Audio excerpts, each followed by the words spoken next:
Greetings everyone, I am Saurav Negi, a PGDM student at Birla Institute of Management Technology, and I am delighted to have Mr. Mohammad Athar, who is a partner and leader at Capital Projects and Infrastructure at PwC.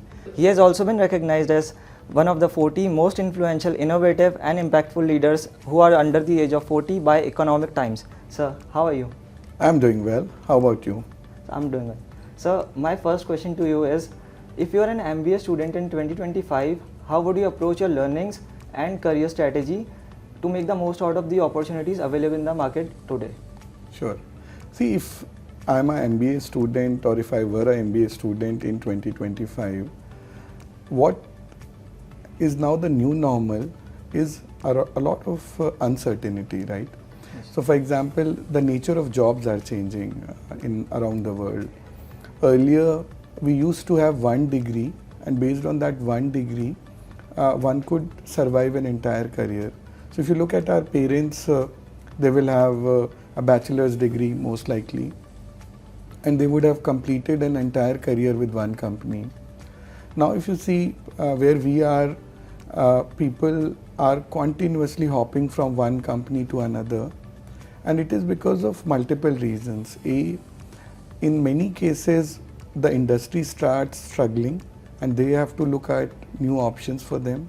In some cases, their skills are being matched and seen more important by another industry. And in few cases, it's unfortunately a very forced transition for them.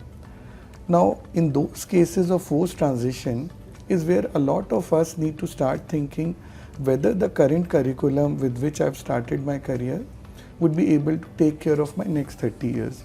So if I'm an MBA student, the first thing I would like to start thinking about is which industry is going to look much more stable and in a growth trajectory over the next 10 years. Then what I'm learning right now in the current course, is it going to be helpful for me in that specific industry or not? For example, if I learn a lot of supply chain management, or if I'm doing a lot of program management work, for those kinds of activities, right now there are specialized courses. So beyond my MBA degree, should I also think about looking into specialization in certain areas so that it could be seen as a finishing school for me in certain years? And that's how I would like to build my career. So my advice to people who are finishing their MBA schools would be to start thinking about new industries that are coming up. These industries could be in the form of data centers, these industries could be in the form of logistics sector that is growing. India has a large GCC industry. Now aligned to that industry, how is the MBA teaching helping to be relevant for those industries? Once you do the mapping, you start focusing on certain courses that are there within the course. Maybe you need a bit of additional finishing courses that are available online, and then go for it. And that's what will help a student to be very relevant to the industry needs. Thank you, sir. So my next question to you is, there's a lot of talk about AI, digital tools and new business models. So how a student should focus on developing their skill set to be future ready? Sure. See, right now if you see, when computers came, a lot of people felt that their jobs are going to be taken away. And this big changes or revolution have been there for the last 150, 200 years. So for example, even when there was a whole revolution where the automobiles were invented, and then when more mass production happened, people thought that a lot of manual jobs will be taken away because machines have come. From machines we got computers, and people felt now jobs will be taken away by computers. And I see, at least this is my personal view, I see AI is just that inflection point in our career where we will become much more productive by using AI.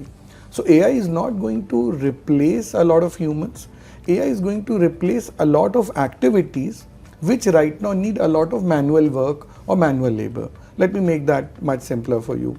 For example, think about a job where there are known knowns. For example, if currently every time I go at the reception, and at the reception I will have just 5 key questions, right?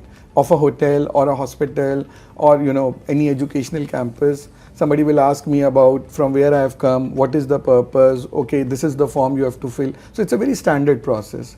Now that can be very easily replaced by bringing in AI, and in a virtual setup, there could be ways by which you can create a concierge where you can interact, and one can make it very interactive. But how will that improve the productivity of that hospital? How will that improve the productivity of that college or hotel? And how it will enable more customer onboarding?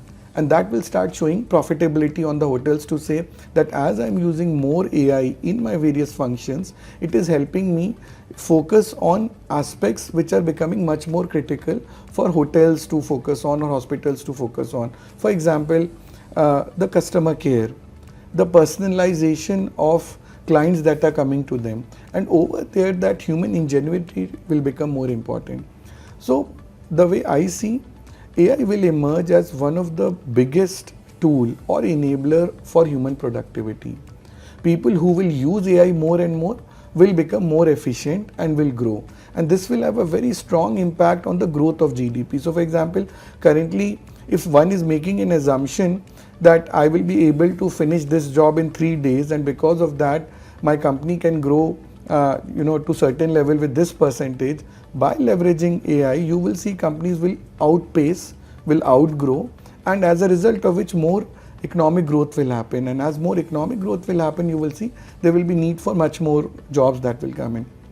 But the jobs which will go over here will be replaced by more intellectual jobs, will be replaced by more high-end jobs which will need more human to human interactions.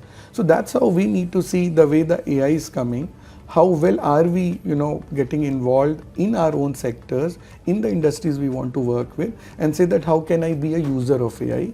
So people who didn't learn computers eventually lost jobs, but people who learned computers became more productive and grew in their jobs, and that's exactly is going to happen about AI. So to conclude, I would like to ask one last question. So what is one key piece of advice that you would like to give to students who are just starting their professional journey? I would say, see, and it's a very personal advice since you have asked for it.